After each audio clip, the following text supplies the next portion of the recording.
You're listening to A Chapter a Day, a daily podcast. The Bible comes alive as we read a chapter out loud each day. Hello.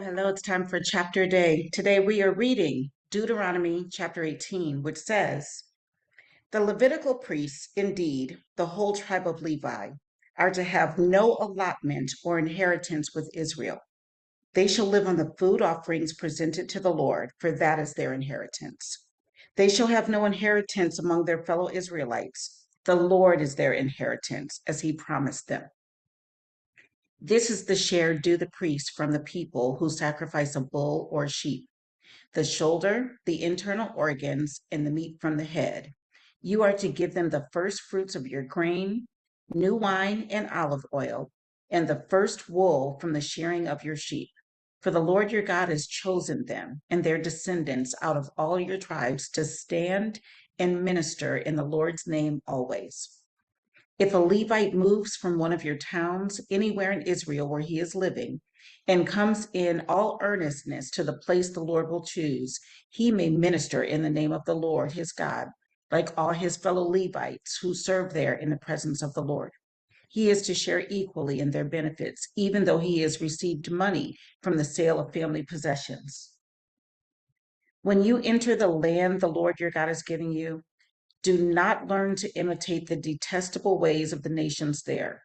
Let no one be found among you who sacrifices their son or daughter in the fire, who practices divination or sorcery, interprets omens, engages in witchcraft, or casts spells, or who is a medium or spiritist, or who consults the dead.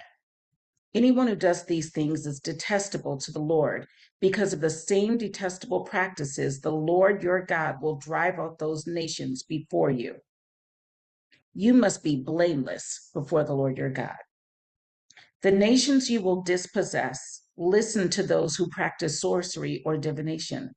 But as for you, the Lord your God has not permitted you to do so. The Lord your God will raise up for you a prophet like me from among you, from your fellow Israelites. You must listen to him, for this is what you asked of the Lord your God at Horeb on the day of the assembly, when you said, 'Let us not hear the voice of the Lord our God, nor see this great fire anymore, or we will die.'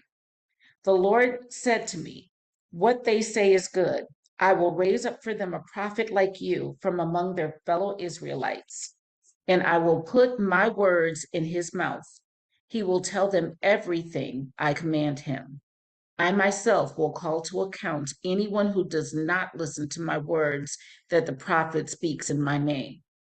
But a prophet who presumes to speak in my name anything I have not commanded, or a prophet who speaks in the name of other gods, is to be put to death. You may say to yourselves, 'How can we know when a message has not been spoken by the Lord?' If what a prophet proclaims in the name of the Lord does not take place or come true, that is a message the Lord has not spoken. That prophet has spoken presumptuously, so do not be alarmed." Oh, that's good. All right, that was chapter 18 of Deuteronomy. See you next time.